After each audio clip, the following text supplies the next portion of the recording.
I was in Indonesia recently, and I made mention of a point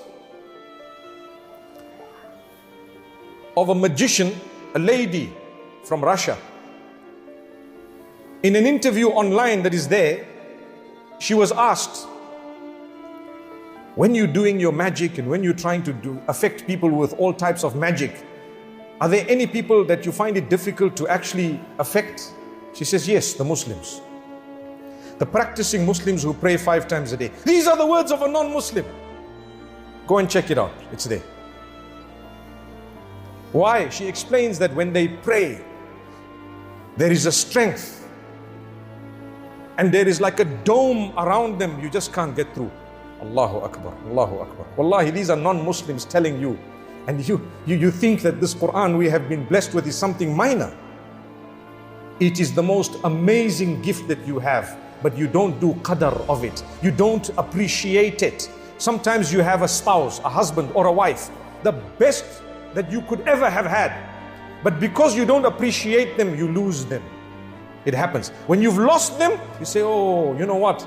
I lost. Too late, too late. Sometimes you have a gift of Allah, a job. You don't appreciate that Allah's blessed you. And you start dilly-dallying and you don't take it seriously and you lose your job. Allah says, I gave you. You were the one who turned away from me. You were the one who didn't want, who did not appreciate. How many times do you say, Laka alhamdu wa laka shukru ya wajidu jalla jalalu?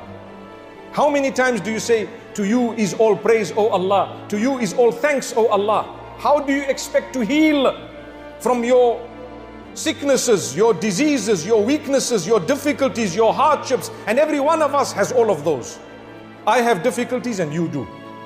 The level of the difficulty is different, but I have hardship. You have hardship. The level of your hardship and mine is different, and others might be more, others are less, but we have it because Allah says, وَلَنَبْلُوَنَّكُمْ. We will test all of you. You're going to go through challenges. You will have sickness. The level of your sickness differs. Some will die in their sickness. Some of the sicknesses we are told by Nabi sallallahu alaihi wasallam, if you have them, you die with the rank of a martyr. Imagine what type of a sickness that is. You die with the rank of a martyr. Why? Because you were patient. You thanked Allah, oh Allah, you kept me for 60 years with such good health. Now that I'm unwell, the first thing I want to do is to thank you for those 60 years. Don't complain.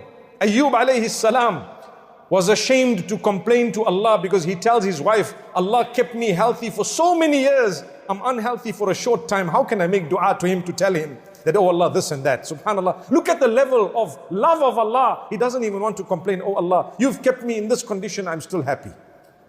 We are not prophets of Allah. We are not Ayyub alayhi salam. So don't go back home and say, today we were told don't make dua. For us, you have a massive reward in calling out to Allah before you have the problem.